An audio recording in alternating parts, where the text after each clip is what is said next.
اللہم صلی علی محمد وآل محمد.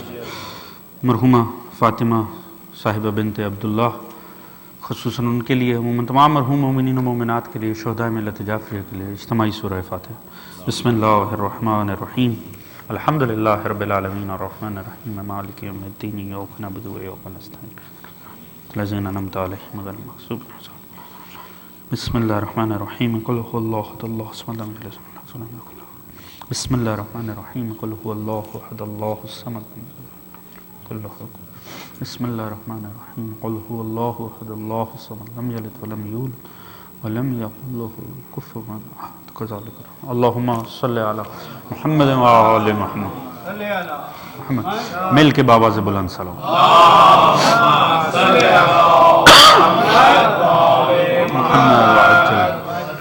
استغفر اللہ ربی واتوب الیہ. اعوذ باللہ من الشیطان الرجیم.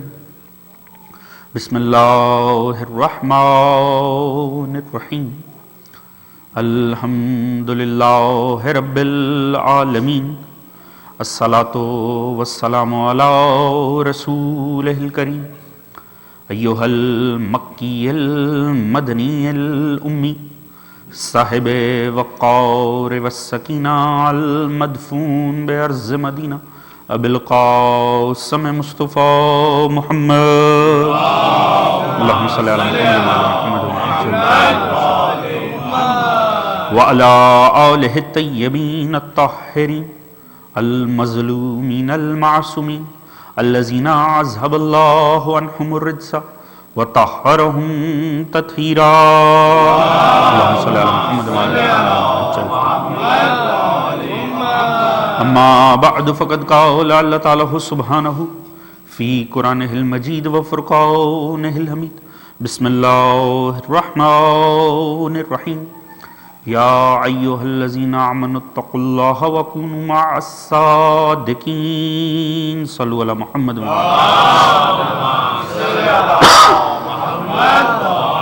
محمد وعجل فرج. عزیز دعا ہے رب کائنات بصدقے ذکر محمد و آل محمد، آج کا اس فرش ازا کا بچھایا جانا، تمام مومنین و مومنات کا اس میں شریک ہونا، رب کائنات اپنی بارگاہ عالی میں قبول و منظور فرمائے، اور اس کا تمام تر ہدیہ و ثواب مرحومہ کے نامہ اعمال میں درج فرمائے، ان کی عالم برزخ کی تمام منازل کو آسان فرمائے، اور انہیں محمد و آل محمد کے جوار میں جگہ عطا فرمائے. ان سمیت ہمارے تمام مرحوم مومنین و مومنات کو اور ہم سب کو محشر میں شفاعت محمد و آل محمد سے بہرہ مند فرمائے، اور سوائے غم آل محمد کے کوئی غم عطا نہ فرمائے. بآواز بلند سلام. اللہم صلی علی محمد وآل محمد وعجل فرج. عزیزان گرامی قدر، تاریخیں انتہائی اہمیت کی حامل ہیں. گو کہ مجلس اصال ثواب کی ہے، مگر میری ہمیشہ کی طرح کوشش ہوتی ہے کہ نسبتوں کے حوالے سے گفتگو کی جائے. ویسے بھی دو عیدوں کے درمیان ہم یہاں پر بیٹھے ہوئے ہیں. ابھی ایک عالم اسلام کی، بلکہ یوں کہیں کہ ہادیان الہی کی سب سے بڑی عید گزری ہے، اور ابھی ایک عید ہماری منتظر ہے ایک شب کے فاصلے سے. آج کی یہ دن بھی جناب مسلم علیہ السلام کے بچوں کی شہادت کے حوالے سے آج کی یہ تاریخ تھی، جناب مسلم کے بچوں کی شہادت تھی. لہٰذا ان تمام نسبتوں کو میں کوشش کروں گا کہ ہم اپنی گفتگو میں کور کریں، اور گو کہ ایک شب کے فاصلے جو محفل ہے وہ یقیناً قصائد کی محفل ہی ہے. لہٰذا آج ہم اس کو نثر کے حوالے سے بھی میں چاہوں گا کچھ مطالب جلد از جلد آپ کے سامنے پیش کیے جا سکیں. ارشاد خداوندی ہے، اے اہل ایمان تقوی اختیار کرو اور ہو جاؤ صادقین کے ساتھ. ہر اس انسان کو خدا نے مخاطب بنا دیا جو دعوی ایمان رکھتا. ہر وہ انسان جو یہ دعویٰ کرتا ہے کہ وہ مومن ہے، وہ صاحب ایمان ہے، اس سے خدا کے دو تقاضے ہیں. ایک یہ کہ وہ تقوی الہی اختیار کرے، اور ایک یہ وہ ہو جائے صادقین کے ساتھ. اب اس میں غور و فکر ہی وہ کرے گا جو اپنے آپ کو مومن تصور کرتا ہوگا. اس میں دعوت ہی مومنین کے لیے ہے. جہاں ایمان نہیں ہے وہاں دعوت بھی نہیں ہے. لہٰذا صرف وہ غور کرے گا جو خود کو صاحب ایمان متصور کرے گا، جس کا ایمان سے کوئی ربط نہیں، اس کی جانے بلا صادقین کیا ہیں اور تقوی کس شے کو کہتے ہیں۔ لہٰذا ارشاد خداوندی واضح ہے، اے صاحبان ایمان، اے اہل ایمان، تقوی اختیار کرو۔ ایمان کیا ہے؟ ہم جانتے ہیں اگر خدا کسی کو صاحب ایمان کہہ رہا ہے تو ایسا تو ممکن نہیں ہے اس کے عقائد میں توحید موجود نہ ہو۔ اگر جسے خدا کہہ رہا ہے کہ اے صاحب ایمان، اے صاحبان ایمان، ایسا تو نہیں ہے کہ وہ ایمان بر رسول نہیں رکھتے ہیں۔ اس کا مطلب ایسا تو نہیں ہے کہ وہ قیامت کو تسلیم نہیں کرتے ہیں۔ یعنی وہ بنیادی ایمان کے اجزاء، وہ بنیادی تصورات دین، وہ بنیادی عقائد جن کے لیے ہر مکتب میں جن کا ہونا لازمی ہے اگر مسلمان کہلانا ہے، تو وہ یقیناً اس کے ایمان اور عقیدے میں موجود ہوں گے۔ خدا عقیدے کے حامل کو مخاطب کر کے کہہ رہا ہے تقوی اختیار کرو اور ہو جاؤ صادقین کے ساتھ۔ یعنی ایمان عقائد کیا ہیں؟ ایمان، تقوی ہے کردار۔ یعنی خدا ہر صاحب ایمان سے تقاضا کر رہا ہے کہ اب اگر تو ایمان لے آیا ہے تو صاحب کردار بن جا، اور جب صاحب کردار بن جا تو پھر یہاں تک رک نہ جا، ابھی زحمت تمام نہیں ہو گئی، ابھی سلسلہ رک نہیں گیا، خدا سے جو تیرے تقاضے ہیں وہ ختم نہیں ہو گئے۔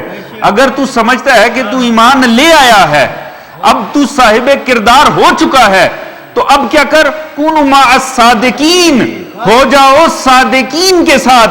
پتہ چلا اسلام فقط چند عقائد سے تعلق رکھنے کا نام نہیں ہے، چند نسبتوں سے بھی تعلق ہونا چاہیے۔ اللہم صلی علی محمد وآل محمد وعجل فرج۔ توجہ فرما رہے ہیں انسان محترم؟ یعنی خدا کا صرف یہ تقاضا نہیں ہے کہ چند بلیف ہیں جنہیں قبول کر لو، نہیں، خدا تعالی چند نسبتوں کے ساتھ ہونے کا بھی تقاضا کرتا ہے۔ اب اگر تو ایمان لے آیا ہے، صاحب کردار بن جا اور چند نسبتوں کا حامل بن جا، کچھ صادقین ہیں جن کے ساتھ ہو جا۔ اب آپ کی اور میری جو نظر میں صادق، صدیق یا سچ کا جو تصور ہے، ہمارے ہاں جو سچ کا تصور ہے، یہ خدا تعالی ہمیں ہمارے بنائے ہوئے صادقین کے ساتھ ہونے کی دعوت نہیں دے رہا، اپنے بنائے ہوئے صادقین کے ساتھ ہونے کی دعوت۔ یہ بات تھوڑا سمجھنے سے تعلق رکھتے ہیں۔ دیکھیے، آپ کی اور میری نظر میں کسی کے سچے ہونے کا یا سچ کا معیار یہ ہو سکتا ہے کہ جو ہمیں آ کر وہ خبر دے کہ جو مبنی بر حقیقت ہو۔ ہماری نظر میں وہ انسان سچا کہلاتا ہے۔ ایک انسان آ کے ہمیں ایسی بات بتا رہا ہے جو عین واقعہ ہے تو ہماری نظر میں وہ سچا ہے، اور اگر کوئی آ کے ایسی اطلاع دے رہا ہے جو خلاف واقعہ ہے وہ ہماری نظر میں جھوٹا، کیونکہ ہم کسی کو صرف اور صرف اس کے ظاہری قول کے اوپر اس بات کی تسلی کرتے ہیں کہ سامنے والا سچا ہے یا جھوٹا، اس سے زیادہ تو نہیں۔ ہمیں اتنا تو نہیں پتا جو کہہ رہا ہے دل سے خود بھی اس پہ ایمان رکھتا ہے کہ نہیں، کیونکہ ہم نے کسی کے سینے کو چیر کے دیکھا نہیں ہے۔ پھر جو کہہ رہا ہے اس کے کہنے کی نیت کیا ہے، ہم نیتوں کے حال سے واقف نہیں۔ جو کہہ رہا ہے آیا اس کا اپنا عمل اس کے الفاظ کی تائید کرتا ہے، اس سے ہم واقف نہیں۔ لہٰذا ہم انتہائی ظاہر پہ اس نے کہا، ہم نے سن لیا اور اندازہ کیا کہ سامنے والا سچا ہے کہ نہیں ہے۔ ایمان سے سوچئے گا، جسے خدا کہے صادق،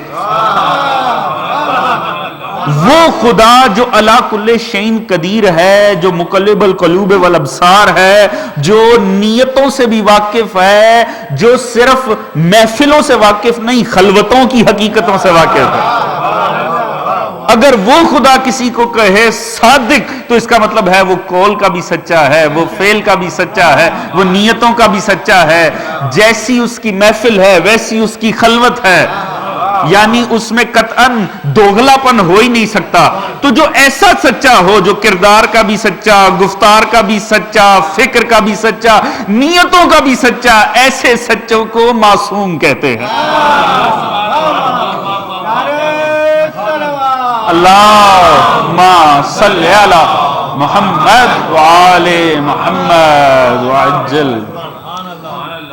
جو نیت و فکر کے مراحل سے لے کے عمل تک میں سچا ہو اسی کو معصوم کہتے ہیں۔ یعنی خدا واضح دعوت دے رہا ہے کہ چند عقائد کے حامل ہو کے رک مت جاؤ، کردار بھی اپناؤ اور چند معصومین کی نسبت کو بھی اپناؤ۔ اب جب حکم الہی ہے تو یہ اتنا ہی ضروری ہے جتنا عقیدہ توحید پر ایمان لانا ضروری ہے، جیسے نبوت سے منسلک ہونا ضروری ہے، جیسے قیامت کے تصور کو، یہ وہ بنیادی 3 عقائد ہیں جن کے اوپر تمام فرقے اس بات کا تعین کرتے ہیں کہ کوئی مسلمان کی تعریف میں شامل ہے کہ نہیں۔ لہٰذا جتنا پھر اہم ان عقائد کو تصور کرنا ہے اتنا ہی اہم صاحبان تقویٰ بننا بھی ہے، اور پھر اتنا ہی اہم چند نسبتوں کے ساتھ منسلک ہونا بھی ہے، کیونکہ یہ تینوں تقاضے خداوند کریم کے ہیں۔ تو جب تقاضا کیا ہے تو پھر پہچان کروانی بھی تو اسی پر لازم ہوگی۔ اب ہم اس عذرائے لطف خدا سے ہی تقاضا کر سکتے ہیں نا کہ اگر خدا نے ہمارے لیے اس بات کو لازمی بنا دیا ہے کہ ہو جاؤ کچھ صادقین کے ساتھ، تو پھر ان صادقین کا تعین بھی تو خدا کی ذات کروائے گی، خدا تعالیٰ ہی کی تو ذات بتائے گی پھر وہ صادق کون ہو سکتے ہیں۔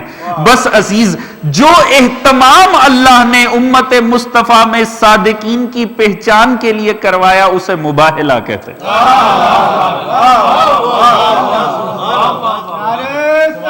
اللہم صلی علی محمد وآل محمد وعجل فرج۔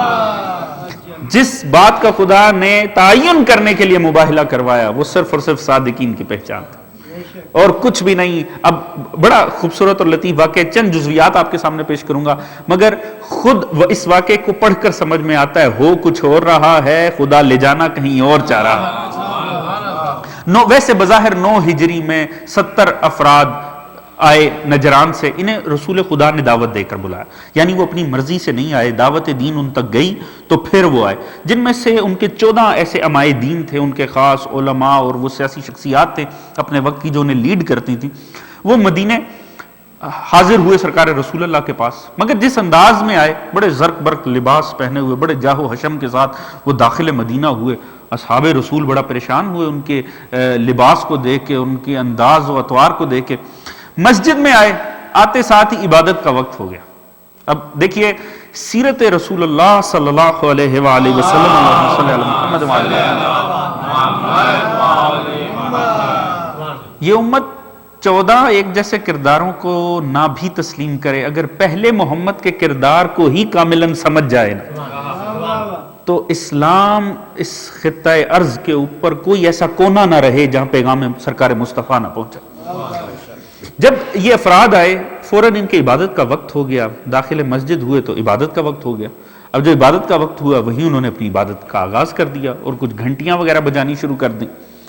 اب جب شور ہوا تو صحابہ رسول پریشان ہو گئے، یہ کیا بدعت مسجد میں ہو رہی، یہ عبادت کی جگہ ہے، یہ خدا تعالیٰ کی جگہ، اس کی توہین ہو رہی ہے، یہ توہین مسجد ہو رہی ہے۔ سرکار رسول اللہ تک بات پہنچی، یا رسول اللہ دیکھیے کیا غضب ہوا، مسجد کے اندر انہوں نے کیسی حرکتیں شروع کر دی، مسجد کا تقدس پامال ہو رہا ہے۔ رسول نے فرمایا انہیں کرنے دو، وہ عبادت خدا کر رہے ہیں، تم اپنے انداز میں عبادت خدا کرتے ہو، وہ اپنے انداز میں عبادت خدا کریں۔ رسول اللہ نے انہیں عبادت جاری رکھنے کی اجازت دے دی۔ ایمان سے بتائیے جو پیغمبر ایسا ہو اس کی قوم پر انتہا پسندی کا الزام کیسے لگ سکتا ہے؟ اور اگر لگ جائے تو اس کا مطلب ہے یا وہ پیغمبر کی تعلیمات اس قوم تک صحیح نہیں پہنچی ہیں یا وہ قوم اب اس پیغمبر کے پیچھے نہیں چلتی۔ رسول نے کہا کرنے دو، مگر یہیں پر جہاں اتنا رسول خدا نے وسیع القلبی کا مظاہرہ کیا کہ انہیں عبادت کرنے دی، جب خود رسول اللہ تشریف لائے فوراً صحابہ کھڑے ہوئے استقبال کے لیے، یہ افراد بھی متوجہ ہوئے رسول کی طرف، مگر اب ان کے لباس انتہائی زرق برق لباس پہنے ہوئے تھے، سونے سے لدے ہوئے تھے۔ جیسے ہی رسول اللہ صلی اللہ علیہ وآلہ وسلم ان کے سامنے تشریف لائے اور یہ رسول کو سلام کرنے کے لیے آگے بڑھے، رسول خدا نے اپنے چہرہ انور کو موڑ لیا۔ بڑے حیران ہوئے، وہ جو ان کے خاص امائے دین تھے فوراً اس طرف ہوئے، سرکار رسول اللہ نے دوبارہ اپنے چہرے کو موڑ لیا، یعنی دیکھنا تک گوارا نہیں کیا۔ بات کرنا تو بات کی بات ہے، سلام دعا کی نوبت بعد میں آتی، سرکار رسول اللہ نے توجہ ہی اپنی ہٹا لی۔ اب بڑے تعجب میں بڑے پریشان ہوئے، سن کے آئے تھے آخر رسول اللہ کے کردار کے چرچے تو بعثت پیغمبر سے پہلے بھی آیا تھے دنیا کے سامنے، بڑے حیران ہوئے جس کا اخلاق اتنا معروف ہے، جو اتنا بڑا صاحب کردار کہلاتا ہے، صاحب اخلاق کہلاتا ہے، یہ عجیب ہے، تعجب کی بات ہے، ہمیں خود دعوت دے کر بلایا اور اب یہاں آنے کے بعد ہم سے ہمارا سلام تک ہم سے کرنے کو تیار نہیں، یقیناً بظاہر یہ اخلاق کے منافی۔ صحابہ سے پوچھا، اور ایسے میں روایات، یہ تاریخ ہمیشہ میں وہ کومن تاریخ پڑھتا ہوں جو کل عالم اسلام کے سامنے ہے، کہ صحابہ ان کو لے کر حضرت عثمان کے سامنے آئے اور ان سے کہا کہ یہ ان کی مشکل حل کیجئے، یہ پریشان ہے۔ انہوں نے کہا جناب ہماری مشکل حل کیجئے، کہ رسول تو ہماری طرف دیکھتے بھی نہیں ہیں جبکہ دعوت دے کر بلایا۔ ان کے سامنے لانے کی وجہ جو تاریخ میں لکھی وہ یہ کہ وہ پہلے سے انہیں جانتے تھے، ان کے کوئی پہلے سے ان سے تعلقات تھے، لہٰذا ان سے کہا صاحب آپ بتائیے۔ اب وہ کیا بتائیں، پیغمبر نے تو کوئی لفظ بھی نہیں بولا جس کی تشریح کریں۔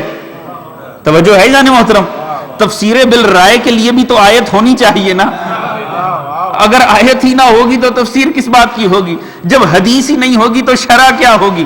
اب یہاں رسول نے ایک لفظ استعمال نہیں کیا، پیغمبر کے عمل کی تشریح چاہیے۔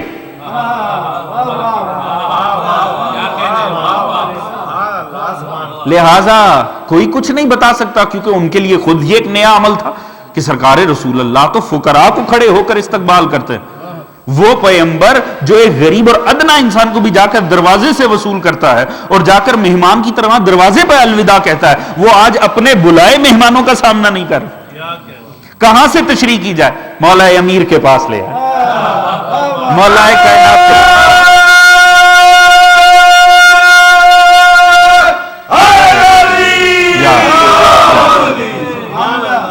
یعنی قرآن تو قرآن، لاکھ سنتی لگا لیا جائے عطرتی نکال کے، قرآن کیا حدیث بھی مجبور کر دے گی درے آل محمد پر لانے کے لیے۔ اللہم صلی علی محمد وآل محمد وعجل مولا کائنات کے پاس آئے، مولا کائنات نے فرمایا اسی حال میں گئے تھے؟ جی سرکار اسی حال میں گئے تھے۔ مولا نے پھر انہیں تعدیب کی، مولا نے فرمایا کہ شرم محسوس ہونی چاہیے، تم اپنی قوم کے نمائندے ہو، کیا تمہاری قوم کا ہر شخص ایسے ہی لباس پہنتا؟ کیا تمہاری قوم کے تمام افراد کو یہی سہولیات حاصل ہیں جو تو پھر لوگوں کا استحصال کر کے، لوگوں کے مال ہضم کر کے تم ان کے نمائندے کہلاتے اور اپنا حال دیکھو اور ان کا حال دیکھو۔ یہ کلیہ آج تک اسی طرح ہی ہے۔ شرم آنی چاہیے جو قوم کے نمائندے بن کر آتے ہیں، قوم سڑکوں پر بیٹھی ہوئی ہے، وہ مہنگے ترین ہوٹلوں میں آ کر بیٹھے، تو ڈوب مرنا چاہیے قوم کے ایسے نمائندوں کو۔ تو فرمایا کہ انسانوں والے لباس پہنو اور پھر جاؤ سرکار رسول اللہ کے پاس۔ جب رسول نے جب معصوم نے تشریح کی، معصوم کے عمل کی، اس وقت سمجھ میں آیا، سادے لباس پہن کے پیغمبر کے سامنے گئے، پیغمبر نے انتہائی محبت سے پیغمبر مل، انتہائی محبت سے، انتہائی شفقت اور احترام کے ساتھ رسول خدا ان سے ملے۔ عزیز یہاں پر ایک بات اور پیغام پہنچ جائے تو بڑا لطف آئے، اور اگر یہ پیغام حقیقتاً پہنچ جائے۔ مسئلہ کیا تھا؟ مسئلہ تھا ایک اخلاقی سا مسئلہ تھا، اخلاقی مسئلہ تھا۔ رسول خدا نے ان سے بات کا آغاز بھی نہیں کیا۔ بات کس پر ہونی تھی؟ بات عقائد پر ہونی تھی۔ توجہ فرما رہے عزیزان محترم، اب ہم تعین کریں گے سنت رسول کیا ہے۔ رسول خدا نے بات کرنی بھی گوارا نہیں کی، سلام کرنا گوارا نہ کیا، کیونکہ مسئلہ اخلاقی تھا۔ بات بعد میں ہونی تھی عقائد پر، رسول کی سنت قرار پا گئی، جب بھی اخلاقی مسئلہ ہونا وہاں عقیدے پر بحث نہیں کی جائے گی۔ توجہ ہے عزیزان محترم، پہلے اخلاق بہتر ہونا چاہیے، عقائد کی بحث بعد میں آتی ہے۔ جہاں اخلاق نہیں ہے وہاں کسی قسم کے عقائد نہیں ہے، جہاں اخلاقی مسائل ہیں وہاں بات بھی نہیں ہو سکتی۔ پہلے اخلاق درست ہونا چاہیے، عقیدے پہ بات بعد میں ہونی چاہیے۔ اللہم صلی علی محمد وآل محمد وعجل اب بات کا آغاز ہوا اور رسول خدا نے ان کو دعوت دین دی۔ انہوں نے ساری گفتگو سنتے رہے، سرکار رسول اللہ کی تمام تر تعلیمات جو آپ نے پیش کی سنتے رہے، مگر اڑے رہے ایک ہی بات پہ، آپ یہ سب چھوڑیے، ہمیں یہ بتائیے عیسیٰ کے متعلق آپ کا کیا نظریہ ہے؟ اب رسول خدا توحید کی بات کہہ رہے ہیں، وہ لے جا رہے ہیں عیسیٰ کی طرف۔ رسول خدا نبوت کے حوالے سے دعوت دے رہے ہیں، وہ لے جا رہے ہیں عیسیٰ کی طرف۔ یہ بھی نہ ماننے کا ایک سب سے بڑی جو طریقہ کار ہوتا ہے کہ ہمیشہ اختلافی بات کے اوپر بحث کرو۔ توجہ ہے عزیزان محترم، یعنی آ جا کر اختلافی بات کے اوپر لے آؤ۔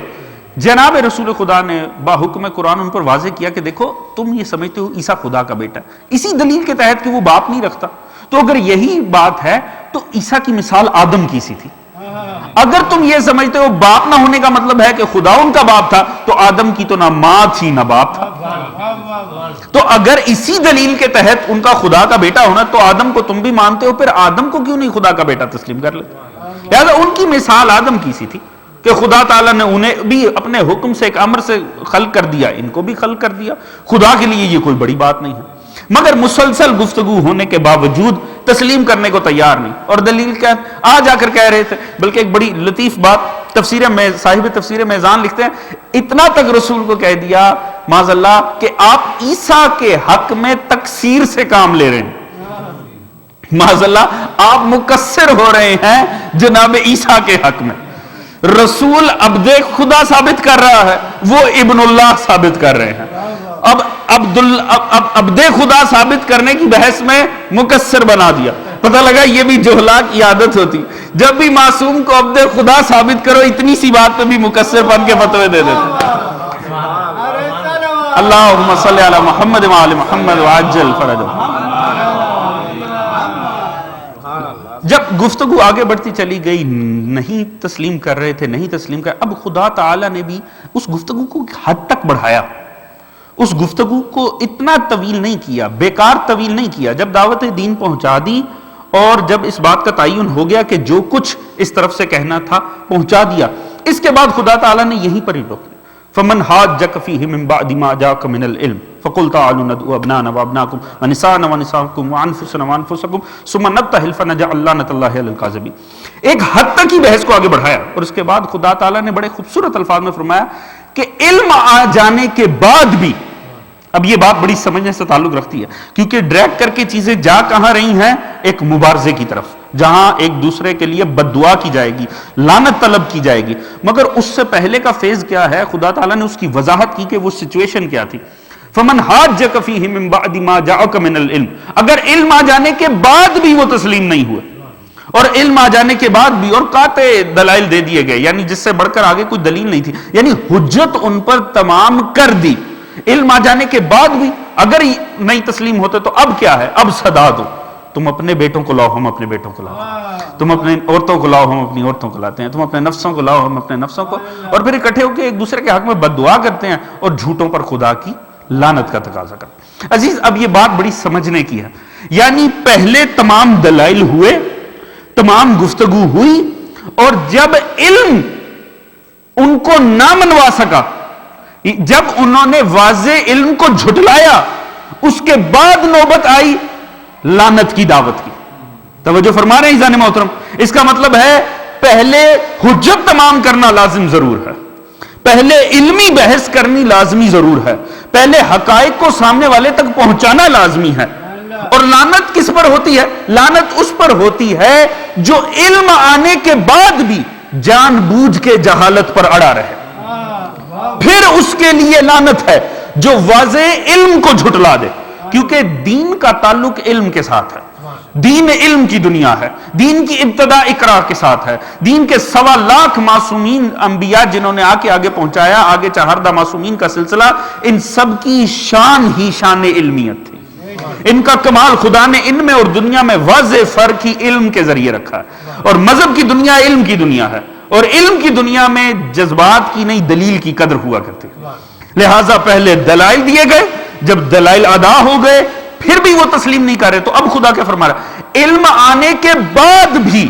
اب یہ وہ جملہ ہے جس پہ صاحب تفسیر میزان نے بڑی خوبصورت بحث کی ہے کہ یہ جملہ، اب یہ بڑا لطف آئے گا اگر یہ بات پہنچ گئی تو. یہ بات جو خدا نے کی علم آنے کے بعد بھی، یہ ڈھارس تھی سرکار رسول اللہ کے دل کے لیے. یہ بڑا خدا کی قسم بڑا پر لطف یہاں پر ایک جملہ میں عرض کرنا چاہتا ہوں. یہ ڈھارس اور حوصلہ تھا قلب سرکار مصطفیٰ کے لیے. کیوں؟ خدا کا یہ کہنا علم آنے کے بعد بھی، یعنی سرکار رسول اللہ کو خدا تعالیٰ یہ بتا رہا ہے کہ یہ جو آپ کی نصرت ہے میری طرف سے، یہ صرف قرآن کی آیتوں تک محدود نہیں ہے. توجہ ہے جانے محترم؟ یعنی آپ کی حقانیت کے لیے اور دین کی مشکل کو ادا ہونے کے لیے یہ صرف قرآن کی آیتوں سے مدد نہیں ہوگی. اگر کہیں قرآن کی آیتیں بھی سامنے والے کو کنونس نہ کر سکیں، اگر خالی قرآن سے بھی گزارا نہ ہوا، تو یہاں آپ کی نصرت میری طرف سے ختم نہیں ہو جائے گی. اس کے بعد بھی اگر مقابلہ جاری رہتا ہے تو سامنے والے کو دعوت دے دیجئے، کیونکہ آپ کی مدد صرف آیتوں سے نہیں ہوگی. اس کا مطلب ہے بعض کردار خدا نے ایسے رکھے ہیں جہاں قرآن رہ جائے گا وہاں خدا انہیں آگے کر دے گا. تو جو قرآن سرکار مصطفیٰ کی ذات کے لیے کافی نہ ہوا، امت مصطفیٰ کے لیے کیسے کافی؟ اللہم صلی علی محمد وآل محمد وعجل فرجہ. توجہ فرما رہے ہیں زان محمد؟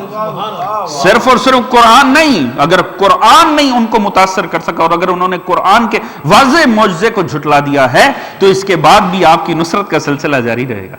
تو اب کیا کیا جائے؟ فَقُلْ تَعَالُوا نَدْعُوا، اب ندا دے دی جائے، اب صدا دے دی جائے. کسے؟ ابنانا و ابناکم، تم اپنے بیٹوں کو ہم اپنے بیٹوں کو، نساءنا و نساءکم، تم اپنی عورتوں کو ہم اپنی عورتوں کو، انفسنا و انفسکم، ہم اپنے نفسوں کو تم اپنے نفسوں کو. کمال ہے خدا کی قسم. یہ قرآن جس میں بظاہر 6666 آیات ہیں، جو یہ 30 پاروں کی صورت میں موجود ہے، یہ 114 سورتوں کی صورت میں، یہ پیغمبر کا وہ دائمی معجزہ ہے جس میں ہر رتب و یابس کو بھی خدا نے سمیٹا، اور اسے تب سے لے کر جب سے یہ نازل ہوا قیامت تک اسے انسانیت کی ہدایت بھی کرنی ہے. کہیں پر قرآن تھکے گا نہیں، کہیں قرآن انویلڈ نہیں ہو جائے گا، کہیں قرآن آؤٹ آف کانٹیکسٹ نہیں ہو جائے گا، کہیں بھی قرآن متروک نہیں ہو جائے گا. تا قیام قیامت یہ قرآن ہدایت کرتا رہے گا، جب سے آیا تب سے لے کر. تو اندازہ کیجئے پھر اس کی ایک ایک صورت میں کتنے مفاہیم خدا نے اکٹھے کیے ہوں گے، ایک ایک آیت کے اندر کتنے مضامین کو سمیٹا ہوگا، اس کا ایک ایک لفظ کتنا قیمتی ہوگا. توجہ فرما رہے ہیں انسان محترم؟ اکثر رائٹر لکھتے ہیں مجھے کتاب اتنی طویل نہیں کرنی تھی، موضوع کا تقاضا تھا. سوچئے جس میں کائنات کا ہر موضوع سمیٹنا ہو اور کتاب کو ختم بھی کرنا ہے 14 سورتوں کے اندر، اور 6,666 آیات کے اندر سب کچھ سمانا بھی ہے، تو ایک لفظ بھی آپ کے خیال میں ایسا ہوگا جو زائد بر ضرورت ہو؟ کیا انسان یہ سوچ سکتا ہے کہ اس کی ایک آیت یا ایک لفظ معاذ اللہ زائد بر ضرورت ہے؟ نہ لگاتے تو نہ لگاتے. بھئی خدا کی ذات نے ایک ایک لفظ جو استعمال کیا ہے وہ اپنے اندر کو معنی و مفاہیم کی تجلیاں سمیٹے ہوئے، جو اسے اگر آج نہیں ہم تک آ رہا معنی، ہو سکتا ہے آج سے 300 سال بعد والے لوگ پہچانے اس لفظ کے استعمال کی اصل علت کیا تھی. ہو سکتا ہے کہ آج ہم نہ جان پائیں، 1000 سال بعد انسانیت کو پتہ لگے. تو ایک ایک لفظ کتنا قیمتی ہوگا. ایسے میں بڑا آسان تھا خدا تعالیٰ کے لیے فرمانا ایسا کرو، پھر ایسا کرتے ہیں ہم اپنے بیٹوں کو بلا لیتے ہیں، عورتوں کو بلا لیتے ہیں، نفسوں کو بلا لیتے ہیں، اور پھر ایک دوسرے کے اوپر لعنت کا تقاضا خدا کی ذات سے کرتے. کیا آسان نہیں تھا؟ خدا نے لفظ تک بدل دیے. فَقُلْ تَعَالُوا نَدْعُوا، یہ جو ندعو کا لفظ ہے، صدا دے، یہ ان کے لیے الگ اور اپنے لیے الگ نہیں ہے کہ تم الگ سے صدا دو ہم الگ سے صدا دیں. ندعو لفظ دونوں کے لیے استعمال ہوا. اب دو پارٹیاں ہیں نا، ایک سامنے اس طرف ہے ایک اس طرف ہے، مگر دونوں کے لیے ایک ہی لفظ کے اندر معنی اکٹھا کر دیا. چلو پھر پکارتے ہیں، صدا دیتے ہیں. اب تم الگ صدا نہیں، ہم الگ صدا نہیں، سب مل کے صدا دیتے ہیں. مگر جیسے ہی ان کرداروں کی بات آئی کہ جنہیں وہاں پکارا جانا تھا، خدا نے لفظ تک بدل دیے. ابنانا و ابناکم، ہم اپنے بیٹے تم اپنے بیٹے. توجہ ہے جانے محترم؟ صدا دینے کے لیے ایک ہی لفظ ہے، مگر جب کرداروں کی بات آئی، ہم اپنے بیٹے تم اپنے بیٹے، ہم اپنی عورتیں تم اپنی عورتیں، ہم اپنے نفوس تم اپنے نفوس، یعنی الفاظ تک بدل دیے. توجہ ہے جانے محترم؟ کیوں؟ یقیناً کردار ایسے ہیں کہ لفظوں میں بھی کوئی شعر نہیں کر سکتا تھا. توجہ ہے جانے محترم؟ ایسے کردار تھے، خدا نے لفظ ہی الگ الگ استعمال کر دیے. جو نبی کے بیٹے ہیں ان میں ان کے بیٹے شامل نہیں، تم اپنے بیٹے، نبی کی عورت تم اپنی عورت. خدا نے گوارا ہی نہیں کیا کہ ایک لفظ میں بھی آل محمد کسی اور کے ساتھ آ جائیں. توجہ ہے جانے محترم؟ تو جو خدا ایک لفظ میں دوسروں کو گوارا نہیں کرتا، منصب میں کیسے کسی دوسروں کو گوارا کرے؟ اللہم صلی علی محمد وآل محمد. ہم اپنے بیٹوں کو صدائیں دیں گے، تم اپنے بیٹوں کو صدائیں دیں. ہم اپنی عورتوں کو، تم اپنی عورتوں کو، وہ سب ربط آپ کے ذہن میں موجود ہے۔ 3 دن کی بحث کے بعد جب یہ مباہلے کا انعقاد ہوا، کس شان سے چلے، ہزاروں مرتبہ کا آپ کا سنایا ہوا ماحول ہے، کس طرح حسنین سامنے رہتے ہیں، جناب سیدہ سلام اللہ علیہ بیچ میں رہتی ہیں، مولائے کائنات آخر میں رہتے ہیں۔ عجیب، خدا کی قسم کمال ہے، ہر میدان میں مولائے کائنات آگے رہے، واحد میدان مباہلہ ہے، علی سب سے پیچھے، حتی سیدہ علی سے آگے چل رہی ہیں۔ پتہ چلا میدان شجاعت ہونا اور بات ہے، یہ میدان عصمت سجا ہوا ہے۔ میدان عصمت میں زہرا آگے ہیں، علی ابن ابی طالب پیچھے ہیں۔ ہر میدان میں آپ اندازہ کر لیجئے، احد سے لے کر اور آپ حنین تک دیکھ لیجئے، جب کہیں پیغمبر کا کوئی مبارزہ ہوا، سب سے فرنٹ پہ علی ابن ابی طالب۔ توجہ ہے جان محترم، جہاں نہیں تھے وہاں جنگ ہی نہیں ہوئی، لشکر اسلام پلٹ کر واپس آ گیا۔ جہاں کہیں مبارزہ ہوا پیغمبر کی موجودگی میں، علی سب سے آگے۔ یہ واحد میدان مباہلہ ہے، علی سب سے پیچھے۔ عزیز، وجہ کیا ہے؟ یہ میدان شجاعت کی جگہ نہیں تھی، یہاں لڑنا نہیں تھا، یہاں حقانیت مصطفیٰ پر سوال تھا۔ توجہ ہے جان محترم، یہاں سچوں اور جھوٹوں کا فیصلہ ہونا تھا۔ یا علی کو سب سے پیچھے رکھ کر بتایا تاکہ دنیا یہ نہ کہہ دے علی سامنے تھے، ایسا ہی خوف کھا کر چلے گئے۔ توجہ ہے جان محترم، نبی نے حسنین کو آگے رکھا، خود رہے زہرا کو آگے، علی کو سب سے پیچھے رکھ کر بتایا دنیا والوں یاد رکھو، مباہلہ نبی نے علی کی شجاعت سے نہیں جیتا، پنجتن کی عصمت کے ذریعے جیتا ہے۔ اللہم صلی علی محمد وآل محمد وعجل فرج۔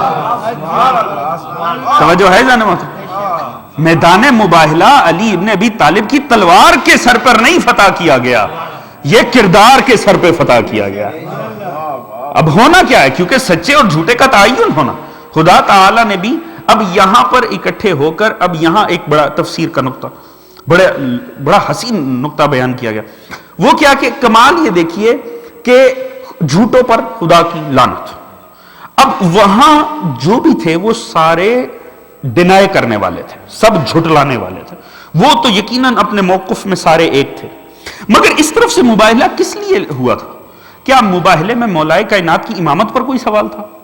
کیا کوئی عصمت سیدہ کے اوپر کوئی کسی قسم کا کوئی مقابلہ تھا؟ کوئی ایسی بات نہیں تھی، صرف اور صرف نبوت سرکار مصطفیٰ۔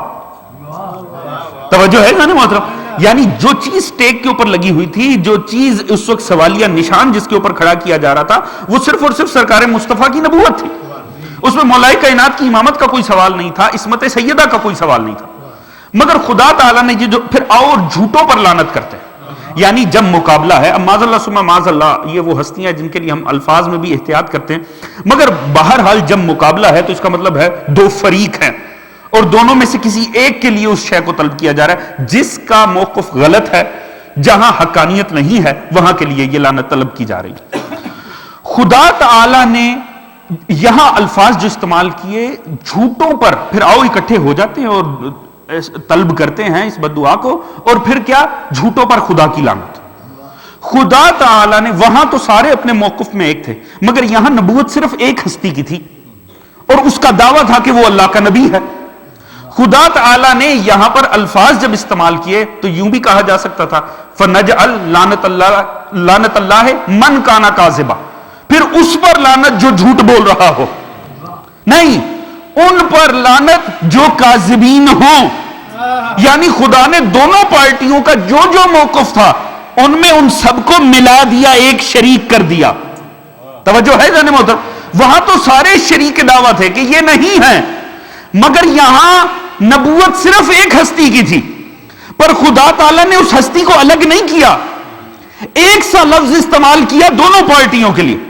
یعنی جتنے یہاں پر ہیں، یہاں پر علماء لکھتے ہیں یہ ایک لفظ استعمال ہونا اس بات کی دلیل ہے، جتنے ساتھ گئے تھے، جتنے سرکار مصطفیٰ کے ساتھ گئے تھے، وہ شامل کار رسالت تھے، اسی لیے خدا نے ان کے دعوے کو ایک ہی لفظ کے اندر رکھا کہ وہ سارے ایک دعویٰ لے کر چل رہے تھے۔ یعنی صرف ان میں سے ایک شخصیت کا دعویٰ نہیں تھا، وہ تمام شخصیات کا دعویٰ تھا۔ وہ جتنی ساتھ گئی تھی. یہی وجہ ہے کہ پیغمبر نے کسی ایک غیر معصوم کو نہیں لیا, کیونکہ ایک غیر معصوم آ جاتا کیسے شریک کار رسالت ہو جاتا. لہٰذا وہ ہستیاں گئیں جو ساری کی ساری معصوم تھی. مگر یہاں ایک بڑا لطیف سوال ہے. ہر فضائل اہل بیت کو آپ اٹھا کر پڑھ لیجئے, احادیث اور تاریخ کی کتابیں, کوئی ایسا نہیں ہے جو چوری نہیں ہوا. اگر چوری ہونے سے بچ گیا تو کاپی پیسٹ نہیں ہوا. آپ دیکھ لیجئے, اگر کہیں مولا علی در ہیں تو کوئی صاحب دیوار ہے, پرنالے ہیں, خدا جانے عجیب و غریب قسم کا گھر تعمیر ہو گیا. اسی طرح آپ دیگر فضائل دیکھ لیجئے, آپ کو ہر فضیلت کہیں نہ کہیں یہ بنی امیہ کے رائٹرز نے جو عالم اسلام پہ ظلم کیا ہے, جس کا نتیجہ آج تک امت مسلمہ بھگت رہی ہے, وہ کچھ اسی قسم کا. یہی وجہ ہے کہ باقاعدہ مسلمانوں کو ایسے علوم بنانے پڑے اور علم الرجال اور علم انصاب علم وضع کرنے پڑے تاکہ جھوٹوں اور سچوں میں فرق کیا جا سکے. سرکار مصطفیٰ کی قول کو ہر کسی سے نہ لیا جائے, پہلے کردار دیکھے جائیں, کیونکہ جھوٹ بولے گئے, ظلم کیے گئے صرف اور صرف کچھ اشرفیاں پانے کے لیے, حکمرانوں کی خوشنودگی خاطر ان کے عقائد کی روشنی میں احادیث کو وضع کیا گیا. مگر کمال دیکھیں, مباہلے کی وہ فضیلت ہے آل محمد کی, نہ چوری ہوئی, نہ چوری کرنے کی کوشش کی گئی, نہ کسی نے اس حوالے سے زحمت کی. تعجب کی بات نہیں ہے, کمال ہے بھئی. چور دکان میں داخل ہوا, 15 کیک پڑے ہوئے تھے, 14 اٹھا کر لے گیا, 15واں چھوڑ دیا. کوئی سینس تو سمجھ نہیں آتی, آخر اس پہ بھی تو ٹرائی ماری جاتی. یعنی تمام فضائل پہ کوشش کر لی گئی, اس پہ کسی نے کوشش بھی نہیں کی. وجہ کیا ہے؟ آپ اس کی وجہ مباہلے کی حقیقت ہے. مباہلہ کوئی ایسی جگہ نہیں تھی جہاں صرف اپنا فائدہ ہو. وہاں جھوٹا ہونے کی صورت میں لعنت کا عذاب بھی تھا. اس پھول کے ساتھ ایک ایسا کانٹا تھا کہ کسی نے اس پھول کو چرانے کی کوشش ہی نہیں کی, کیونکہ اگر چرایا جاتا تو پھر عصمت بھی ثابت کرنی پڑتی. لہٰذا کسی نے کوشش ہی نہیں کی کہ مباہلے کے حوالے سے. کیوں ہوگا کیا وہاں اکٹھے ہو کے؟ وہاں کیا درود و سلام کی محفل ہوگی؟ وہاں کیا ایک دوسرے کے حوالے سے پھر مزید دلائل دیے جائیں گے؟ نہیں, اب تو کوئی دلائل دیے نہیں جائیں گے. جتنے دلائل تھے 3 دن کے اندر کامل ہو گئے, اب کوئی علمی بحث نہیں ہوگی. فَنَجْعَلْ لعنت اللہ علی القاذبین. توجہ ہے ذرا محترم, جب دونوں طرف ہستیاں آ جائیں, ابنانا و ابناکم نسانا و نساکم انفسنا ثم نبتہل, اور مفسرین لکھتے ہیں نبتہل سے مراد ایک ایسی بددعا جسے انتہائی شدت سے مانگا جائے. یعنی ایک ایسی بددعا مانگنی ہے دونوں نے آمنے سامنے کھڑے ہو کے بڑی شدت سے خدا سے. فَنَجْعَلْ, اور فرماتے ہیں ایسی لعنت, ایسی بددعا اور ایسی لعنت طلب جو جب اپنے مقام کو چھوڑ دے تو پھر واپس پلٹ کر نہیں جاتی ہے. توجہ ہے جانو, خدا کی قسم پورا مباہلہ اسے ایک جملے میں سمٹ آئے گا, بڑا لطف آئے اگر یہ بات پہنچ جائے. فَنَجْعَلْ لَعْنَتَ اللَّهِ, پھر ایسی لعنت ان پر نازل, ایسی لعنت آ کر پڑے جو پلٹے نہیں. اور اس کا ایک شائبہ پیغمبر نے پیش کیا کہ اگر معاذ اللہ ثم معاذ اللہ وہ نصارہ نہ پلٹتے تو کیسی لعنت آتی. ایسی لعنت کے نجران کے درختوں پر بیٹھے ہوئے پرندے بھی جھلس کے گر جاتے. یعنی ایسا عذاب آتا, ایسا ان کے اوپر. یہ ایک شائبہ ہے کیا ہوگی وہ لعنت, مگر وہ لعنت تو ایسی طلب کی گئی جس نے پلٹنا ہی نہیں ہے, اور لعنت مانگی بھی گئی. اب جب لعنت مانگی جائے گی اور وہ لعنت جو پلٹے نہیں, مگر نصارہ تو پلٹ گئے, انہوں نے تو چہرے ہی دیکھ کر کہہ دیا سرکار انف ہے, اس سے زیادہ ہم نہ کوئی بحث ہے نہ کچھ ہے. مومن نہیں ہوئے, مسلمان نہیں ہوئے, کلمے نہیں پڑھے, مگر انہوں نے دیگر شرائط مان لی. ٹھیک ہے ہم جزیہ دیتے ہیں, آپ خوش رہیں, ہم واپس جا رہے ہیں. انہوں نے اس لعنت کو تو قبول نہیں کیا, مگر لعنت تو اپنے مرکز کو چھوڑ چکی ہے. مباہلہ کس لیے کیا گیا اگر کسی کاذب پر لعنت ہی نہ آئی تو؟ توجہ ہے ذہن محترم, وہاں تو کاذبین پر لعنت ہونی تھی. میں نے پہلے عرض کیا تھا شروع میں تقریر کے, یہ مباہلہ وہ محفل ہے جس کا ماحول کچھ اور تھا, مقصد کچھ اور تھا. لے جانا تھا صادقین سے, اور چیزیں پہچانی جاتی ہیں اپنی ضد کے ذریعے سے. اب جانا تھا کذب کے مقابلے میں, اب جو بھی کذب کے مقابلے میں گیا وہ صادق. اللہ نے مباہلہ تو ٹال دیا مگر صادقین کی پہچان کروا دی. اور لعنت وہ جو مرکز چھوڑ چکی ہے, تو وہ لعنت کہاں جائے گی؟ وہ لعنت ہر اس پر آئے گی جو ان صادقین میں سے کسی کے خلاف کبھی بھی آئے گا. اب وہ لعنت تو نہیں پھلٹے گی. اب صادق ڈکلیئر ہو گئے, وہ تو پلٹ گئے, صادق ضرور ڈکلیئر ہو گئے مباہلے میں. اب جو جب جہاں جیسے, توجہ ہے ذہن محترم, جملہ عرض کر دوں, دنیا نے سمجھا بی بی زمین کا ایک ٹکڑا لینے گئی تھی, بی بی ٹکڑا لینے نہیں گئی تھی, لعنت کو اس کے مصداق تک پہنچانے گئی تھی.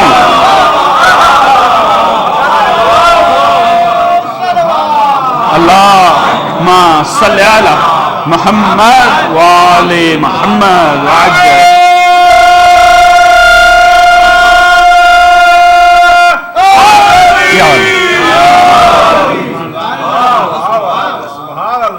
مباہلہ صادقین کی پہچان کی جگہ ہے, مباہلہ حق و حقیقت کی اماجگاہ ہے. خدا تعالیٰ نے واضح اگر ہمیں حکم دیا تھا اور ہمارا ایمانی فریضہ بنایا, ہم سے تقاضا کیا ہے کہ اے صاحبان ایمان تقوی اختیار کرو, صاحب کردار بنو, اور ساتھ ہی چند نسبتوں کے ساتھ ہونے کا بھی تقاضا کہ چند نسبتیں ہیں جن کے ساتھ جڑ جاؤ, بعض صادقین ہیں جن کے ساتھ ہو جاؤ. تو جب بتایا تھا تو عذر لطف اسی پر لازم تھا کہ ان کی پہچان بھی کروا دیں. مباہلے میں خدا تعالیٰ نے پہچان کروا دی وہ کون سے کردار ہیں جن کے ساتھ ہونا عین تقاضا الہی ہے, مگر اسی سے ہے جو صاحب ایمان ہو. جس کو ایمان سے ربط نہیں ہے اسے ان نسبتوں کی بھی ضرورت نہیں. جو خود کو صاحب ایمان تصور کرتا ہے وہ صاحب کردار بنے اور ان نسبتوں کے ساتھ منسلک ہو جائے. اور اس بات سے وضاحت بھی ہو جاتی ہے مباہلے سے کہ ایک بات حتمی ہے کہ حق ایک ایسی چیز ہے جب اس پر دلائل کامل ہو جائے تو انسان کو اس سے زبردستی ڈینائی نہیں کرنا چاہیے. جب کوئی چیز علم ثابت کر دے, فمن جاءک من بعد ما جاءک من العلم, یعنی علم ایک ایسی چیز ہے, علم ایک ایسی چیز ہے جسے کسی صورت ڈینائی نہیں کرنا چاہیے. ایک چیز علم سے ثابت ہو جائے تو پھر تقاضا حق یہ ہے کہ انسان اسے قبول کر لے, اور اگر قبول نہ کرے اور اپنی روش پہ اڑا رہے تو معذاللہ ثم معذاللہ وہ خدا کی طرف سے رحمت کی بجائے لعنت کا مصداق بن جاتا ہے. بس عزیزان محترم, دعا ہے کہ رب کائنات ہمیں اس حق و حقیقت کے اوپر اور علم سے منسلک ہونے کی توفیق عطا فرمائے. میں نے عرض کیا کہ اس کی آج کے دن کی ایک عظیم نسبت تھی جناب مسلم کے بچوں کی شہادت. تاریخ اسلام ہمیں جب آل محمد کی قربانیوں سے مطلع کرتی ہے تو حیرت کی بات ہے, تعجب کی بات ہے اور تاسف کی بات ہے. عجیب اس گھرانے کے بچوں کی قربانیاں, اگر صرف بچوں کی بات کی جائے, شیب ابی طالب کی گھاٹیوں سے لے کر شام غریبہ کے اندھیرے اور شام غریبہ کے اندھیروں سے لے کر زندان کوفہ و شام کی تاریک رات, آل محمد کے بچوں کی ایک عجیب تاریخ ہے. خدا کی قسم, بڑوں کی تو دشمنی اپنے عقائد اور نظریات کی بنیاد پر ہوتی ہے. بچوں سے دنیا کی کوئی قوم, کوئی تہذیب کوئی بدلے نہیں لیتی, مگر صرف عالم اسلام نے یہ تاریخ رقم کی ہے کہ بچوں سے بھی باقاعدہ دشمنیاں کی, بچوں سے باقاعدہ. آپ حقیقتاً آپ پوری کربلا اٹھا کر دیکھ لیں, آپ کو لگے گا ہر مصائب سکینہ و اصغر کے مصائب میں چھپا ہوا. اندازہ کیجئے, تعجب ہے خدا کی قسم. یہ وہ دو بچے ہیں, کتنے ہی بچے تو نظر ہو گئے راہ کوفہ و شام کی. آپ آج بھی جا کر دیکھیں چھوٹے چھوٹے مزار بنے ہوئے ہیں. وہ دلیل ہے کہ اونٹوں کو کس رفتار سے بھگایا گیا, کس انداز میں بچے جگہ جگہ کے اوپر گرتے چلے گئے, آج بھی ان کے چھوٹے چھوٹے مزار بنے ہوئے. یہ وہ دو بدقسمت ہیں جناب مسلم کے اور نواسے ہیں جناب علی و بطول کے, کہ بعض روایتیں کہتی ہیں جناب مسلم ساتھ لے کر گئے تھے اور بعض روایتیں کہتی ہیں یہ بھی قیدی تھے, الگ سے قید کیے گئے بچے. اور ہوتا کیا, 1 سال تک عالم قید میں دونوں چھوٹے بچے رہے, ایک دوسرے کے سہارے جیتے رہے. اتنا کھانا اور پانی ملتا تھا کہ بمشکل زندہ تھے, اور حتیٰ ایک دوسرے سے سوال کرتے تھے ہمارا جرم کیا ہے کہ اس قسم کی سزائیں دی جائیں. آخر ایک دن سوچا کہ یہ جو زندان بان آئے گا اس سے بات تو کریں, ہو سکتا ہے یہ ہمیں جانتا ہی نہ ہو, ہمارے حق کا عارف ہی نہ ہو, اسے ہم بتائیں تو صحیح, اپنا تعارف تو کروائیں, ہم ہیں کون. ہمت کر کے جب وہ آیا نا, اور وہ کھانا جو کچھ رکھنا ہوگا رکھ کے جانے لگا, ایک لمحے کے لیے اس کو روک لیا اور اسے پوچھا بتا تو سرکار مصطفیٰ کو جانتا ہے؟ حیران ہو گیا یہ قیدی بچے مجھ سے کیا سوال کر رہے ہیں. کس کے بارے میں سوال کر رہے ہیں؟ محمد رسول اللہ، میں ان کا کلمہ پڑھتا ہوں. کہا اچھا پھر ان کے بھائی علی ابن ابی طالب کو بھی جانتا ہوگا؟ کہا تم مولا علی کی بات کر رہے ہو، میں بہت اچھے سے جانتا ہوں علی ابن ابی طالب کو، وہ داماد رسول بھی تھے. کہا ان کے بھائی عقیل کو بھی جانتا ہے؟ کہا ہاں میں عقیل کو جانتا ہوں، مگر تم یہ سوال مسلسل کیوں کر رہے ہو؟ تڑپ کے کہنے لگے ہم علی کے نواسے ہیں، عقیل کے پوتے.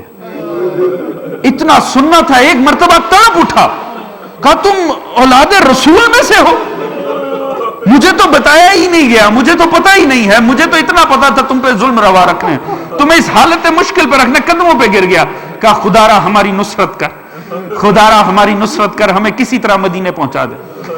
ڈرپوک انسان تھا، مزید ہمت نہیں کر سکا. بس اتنا کہا کہ میں اتنا کر سکتا ہوں، میں زندان کا دروازہ کھول دیتا ہوں، شام میں کھولتا چلا جاؤں گا، رات کو نکل کے چلے جانا، اگر پہنچ سکو شہر کے باہر سے مدینے کا قافلہ جائے گا، جا کر شامل ہو جانا. اس نے زندان کا دروازہ کھلا رکھا. رات کو بچے باہر نکلے، ساری رات اس امید میں چلتے رہے کہ ہمیں قافلہ مل جائے گا. ساری رات چلتے رہے. جیسے ہی تھوڑی روشنی سے جگہ منور ہوئی، دیکھا رات کو جہاں سے چلے تھے صبح وہیں کھڑے ہوئے تھے. ساری رات کے بچے بھوکے پیاسے تھکے ہوئے، جتنا بھی سفر کرتے رہے آ جا کر وہیں پہنچے جہاں سے چلے تھے. اب جب روشنی ہونی شروع ہوئی، خطرہ پیدا ہوا، جو دیکھے گا وہ ظلم کرے گا، کیونکہ بعد حسین ابن علی آل محمد کے بچوں نے یہی دیکھا ہے، جو غیر ملتا ہے وہ ظلم کرتا. لہٰذا ہوتا کیا ہے، دونوں ایک درخت پہ جا کر چھپ گئے. درخت میں جا کر چھپ گئے. وہاں یہ حارث ملعون جو ان کا قاتل تھا، اس کی زوجہ جو خود مومنہ ہے، اس کی کنیز آئی. جیسی پانی کا ڈول پھینکا پانی میں سے عکس نظر آیا، دو خوبصورت سے چاند. تڑپ کے حیران رہ گئی. مالکن کو بلایا، مالکن نے دیکھا اتنے حسین بچے، چہرے اترے ہوئے ہیں، بھوک اور پیاس سے برا حال ہے، ان کو اتارا. شفقت، جب پیار کیا تو ماں کے پیار کے ترسے ہوئے بچے تھے. ایک مرتبہ تڑپ گئے، تڑپ اٹھے، بتایا ہم کون ہے. جیسے ہی بتایا نا اولاد زہرا ہے، ایک مرتبہ وہ کنیز زہرا تڑپ کر رہ گئی کہ ہائے زہرا کے بچے اور اس حال میں میرے شہر میں. گھر لے کر آئی، پیار کیا، کھلایا پلایا، بچوں کو الگ جگہ کے اوپر سلایا. خدا جانے کتنے دنوں کے تھکے ہوئے بچے فوراً ہی سو گئے. وہاں نشے سے چور اس کا شوہر بدبخت حارث گھر میں داخل ہوا. اب گھر میں کھانا کھا رہا ہے اور اس کو امید ہے کہ یہ بدبخت سو جائے گا، صبح بچوں کا کوئی بندوبست کر دے گی. ہوتا کہ رات کو ایک دم چھوٹا شہزادہ تڑپ کے اٹھا اور بڑے شہزادے کے سامنے رونا شروع کر دیا. اب جیسی آواز بلند ہوئی، اس بدبخت کے کانوں میں بھی پہنچی. چھوٹے شہزادے نے بڑے شہزادے کو کہا اٹھو، میں نے خواب میں دیکھا ہے نانا علی ابن ابی طالب کو، وہ فرما رہے ہیں بچوں تمہاری مشکل تمام ہونے جا رہی ہے، بس تم ہمارے پاس پہنچنے والے. اس بدبخت کو صدا آ گئی، اندھیرے میں ہاتھ سے ٹٹولتا ہوا داخل ہوا یہاں پر. جیسے ہی شہزادے ہاتھ آئے نا تو یہ بدبخت سارا دن شہزادوں کو ڈھونڈ رہا تھا، کیونکہ انعام کا لالچ تھا، سارے دن سے ڈھونڈ رہا تھا. جیسے ہی اس کے ہاتھ آئے بدبخت نے تماچے مارنا شروع کر دیا. ساری رات ستون سے باندھ کر رکھا دونوں بچوں کو سردی میں. صبح ہوئی لے کر چلا دریا کی طرف، ساتھ میں اس کی زوجہ بھی ہے. اس سے خدا کے واسطے دے رہی ہے، دیکھ یا اولاد رسول ہے، خدا را ان پر ظلم نہ کر، ہماری شفاعت نہیں ہوگی، خدا را رحم کر ان بچوں پہ. انعام کا لالچ ذہن پہ سوار تھا، حتیٰ بیٹا قتل کیا، غلام حائل ہوا اسے قتل کیا، بیوی کو زخمی کیا. دونوں شہزادوں کو قتل کر کے لاشوں کو پانی میں بہا دی. ایک مرتبہ سر اٹھائے اور چلا، اور جب حکمران کے سامنے آئے بدبخت ابن زیاد کے آگے. اب ابن زیاد جیسا لعین، ابن زیاد جیسا درندہ جس میں انسانیت کی کوئی رمق باقی نہیں تھی، مگر روایت کے الفاظ ہیں اتنے حسین تھے مسلم کے چاند کہ جب اس بدبخت نے دونوں کے سر نکالے نا تو ابن زیاد جیسا شکی القلب بھی تڑپ کے رہ گیا اور کہا ظالم بتا تو صحیح تیری ہمت کیسے ہوئی تو نے ان کی گردنیں جدا کی؟ اتنے حسین بچوں پہ تجھے رحم نہ آئے. خدا جانے وہ بدبخت کس کیفیت میں بیٹھا تھا. کہا اچھا انعام میں تجھے دیتا ہوں. غلام نادر کو کہا اسے لے جا کر وہیں قتل کر جہاں اس نے یہ بچے قتل کی. اب وہ نادر مومن تھا، لہٰذا جیسے ہی اس کے ہاتھ یہ موقع آیا وہ اس کو گھسیٹتا ہوا کوفے کے بازار میں لے کر آیا اور پورے کوفہ کو مخاطب کر کے کہتا تھا اے اہل کوفہ، یہ وہ بدبخت ہے جس نے اولاد رسول کو قتل کیا. اہل کوفہ یہ وہ لعین ہے جس نے مسلم کے بچوں پہ رحم نہیں کیا. ساری دنیا اس پر لعنت بھیج رہی تھی. جب لے کر اس جگہ پر آئے نا جہاں بچوں کو قتل کیا تھا تو عجیب منظر دیکھا. جگہ جگہ معصوموں کا خون بکھرا ہوا ہے, زمین کے اندر گڑھے بنے ہوئے ہیں.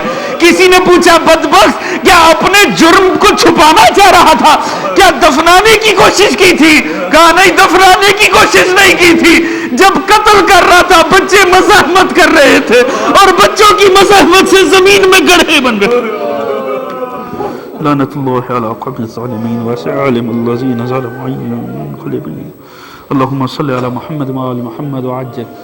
یا اللہ یا رحیم یا کریم یا مقلب القلوب والابصار یا مدبر اللیل والنہار, تجھے واسطہ پنجتن باغ بارہ امام چہار معصومین علیہ السلام کا. یا اللہ ہماری آج کی اس قلیل سی عبادت کو اپنی بارگاہ عالی میں قبول و منظور فرما.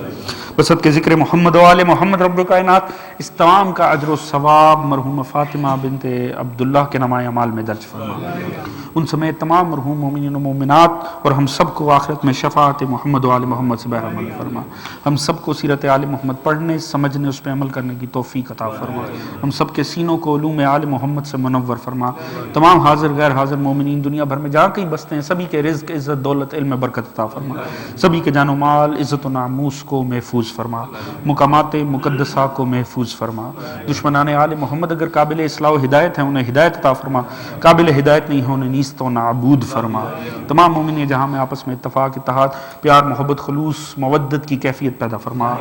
سوائے غم آل محمد کے کوئی غم عطا نہ فرما. اس عالم میں ہمیں اس دنیا سے اٹھا ہمارا رب تو ہم سے راضی ہو, اور اس عالم میں ہمیں محشور فرما حضرات محمد و آل محمد ہم سے راضی ہو, اور آخرت میں تمام مرحومین سمیت ہم سب کو شفاعت آل محمد سے بہرحمت فرما. تمام مرحومین کے لیے خصوصاً مرحومہ فاطمہ صاحبہ کے لیے اور اپنے اپنے مرحومین کے لیے اجتماعی سورہ فاتحہ. بسم اللہ الرحمن الرحیم الحمدللہ رب العالمین الرحمن الرحیم مالک یوم الدین ایاک نعبد و ایاک نستعین انعمت علیہم. بسم اللہ الرحمن الرحیم قل هو الله لم يلد ولم يكن له بسم الله قل هو الله لم يلد ولم يكن بسم الله الرحمن قل هو الله لم يلد ولم يكن له كذلك. اللهم صل على محمد وعلى محمد.